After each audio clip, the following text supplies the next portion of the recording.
Sir మీకు నమస్కారం sir. నేను భారతమ్మని. నాకు 2 కొడుకులు 1 బిడ్డ. నేను తండ్రికి ఫస్ట్ కాలు యాక్సిడెంట్ అయ్యి ఈ రాగాపల్లి గేట్ కాడ యాక్సిడెంట్ అయ్యి చాలా గోస తీసిన సార్. 7 ఏండ్లు చాలా ఇబ్బందులు పడ్డా. తండ్రికి అట్లయినా 2 ఏండ్లకు 3 ఏండ్ల వరకల్లనే మళ్ళీ కొడుకుకి అట్లా అయింది సార్. మస్తు పడుతున్నా. నేను ఇప్పటికీ నా కొడుకుకి చేసినావంటే నేను మతిమరవ సార్. నేను ఓట్లది కాదు ఏది కాదు, నా కొడుకుని నేను కన్నా ఇంత కొడుకు అయ్యే నా పరిస్థితి ఎట్లా చేయాలని ఆలోచన చేసి ఏదన్నా వాళ్ళకు కొడుకుకి ఏమన్నా చేసి నేను ఏమన్నా చేసుకోవాలనుకున్నా సార్ నా మైండ్లో.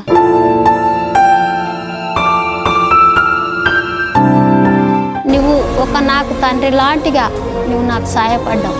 నేను నిన్ను నీ పాదాల కింద నేను ఎప్పుడూ మరీ సేవ చేసుకుంటుంటా సార్. నాకు ఈ సాయం చేసినవని కాదు సార్, నా బాధ నువ్వు భరింపుకున్నావు సార్. నేను నీకు ఎప్పటికైనా నీ పాదాల కింద నేను చరణ చేసుకుంటా.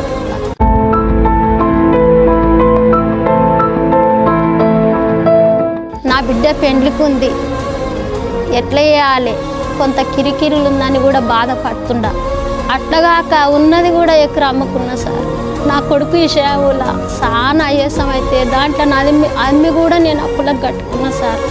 ఎవరు వచ్చి ఏం గొడవ చేస్తారో ఇంటి ముందలని తెలిసిన వాళ్ళకి చెప్పుకొని ఉన్నది కూడా ఎకరు అమ్ముకొని మస్తు పడి మస్తు గోడాడుతున్నా సార్. నీ కాలు మొక్కుతా, నన్ను ఎప్పటికీ మరవకు.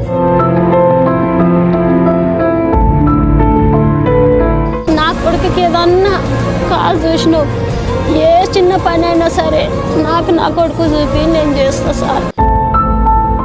నా మగడు ఇక్లంగ్ లేకాయండు, నా కొడుకు ఇక్లంగ్ లేకాయండు. నేను నడువిల్లా, నేను మీ బిందులు వాడబెడతా.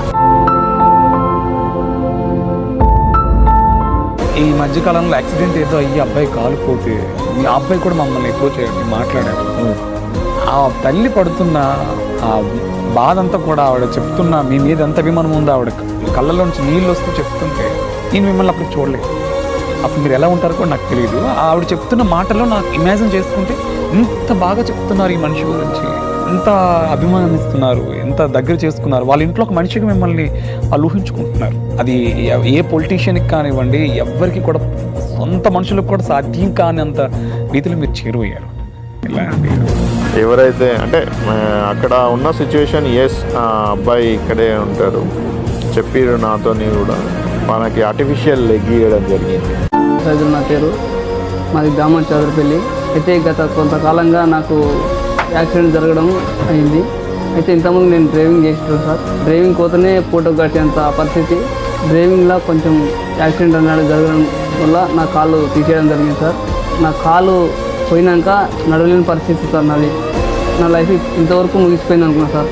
శ్రీ రాఘవేంద్ర రెడ్డి సుంకిరెడ్డి గారు నా బాధను మొత్తం అసలు సార్ వారికి నేను తెలియజేస్తున్నాను సార్. అయితే వారు నా బాధను గమనించి నన్ను అర్థం చేసుకొని నాకు ఒక కాలు పెట్టించడం జరిగింది సార్. వారికి నేను ఎల్లకాలం రుణపడి ఉంటానని తెలియజేసుకుంటున్నాను సార్. ఇప్పటికి కూడా చెప్తున్నాను సార్, దూరం అంటే ఎంతోమందికి సాయం చేస్తున్నారు సార్. వారు ఇలాంటివి ఎన్నో చేయాలని, నాలాంటి వాళ్ళని ఆదుకోవాలని, నాకంటూ ఒక జీవితాన్ని ఇచ్చిన వారికి ఎంతోమందికి ఇట్లా చేస్తున్నాను సార్. కానీ నేను నాకు మాటలలో చెప్పడానికి వస్తలేదు సార్.